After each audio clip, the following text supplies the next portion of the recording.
I want you to picture this. It's 2 in the morning. The house is silent, but you're wide awake. You hear something? No, feel something, watching you from the dark. You tell yourself it's just your imagination.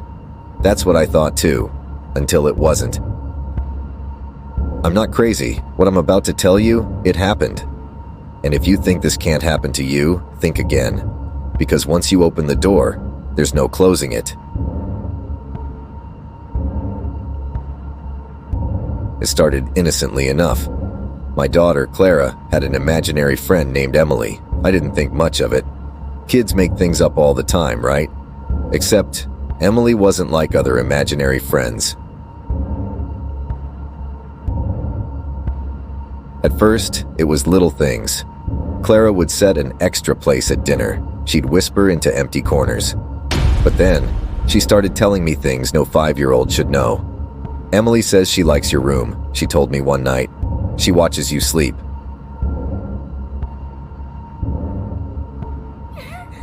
One night I woke up to a sound. It was faint, almost like a whisper coming from Clara's room. I got up, thinking maybe she was talking in her sleep. But as I stepped into the hallway, I saw her. Not Clara, Emily. She just stood there, staring at me. And then, she smiled. Not the kind of smile a kid gives. It was too knowing, too wrong. I whispered Clara's name, but the figure didn't move. And then I blinked, just for a second. When I looked again, she was gone.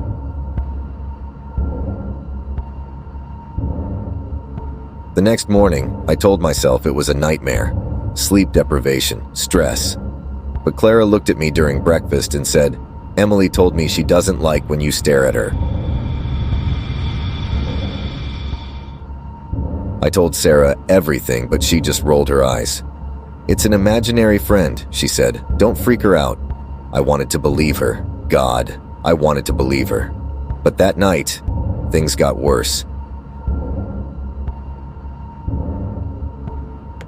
I woke up again around 3. The air felt wrong, thick, heavy, like the house was alive.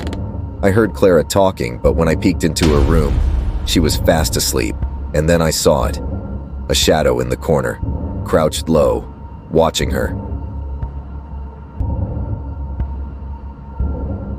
I couldn't sleep after that. I kept the lights on, but it didn't help. Every time I closed my eyes, I saw her face. That blank stare, that smile. And I knew she wasn't just Clara's friend anymore. She was watching all of us.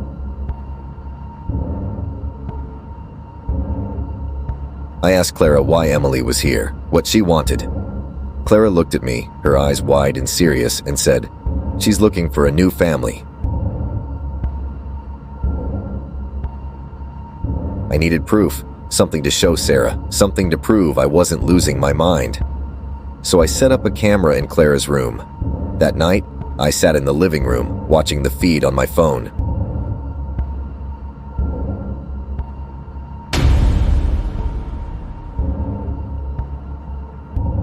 I ran to her room, but when I opened the door, she was gone.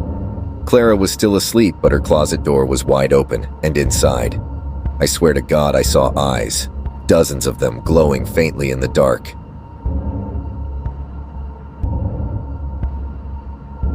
We moved out the next week, left everything behind. But sometimes, in the dead of night, I still hear her laughter.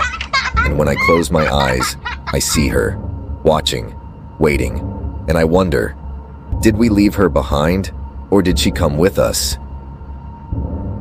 If you ever hear a child's laughter when no one's there, don't look. Don't let it see you, because once it does, it never stops.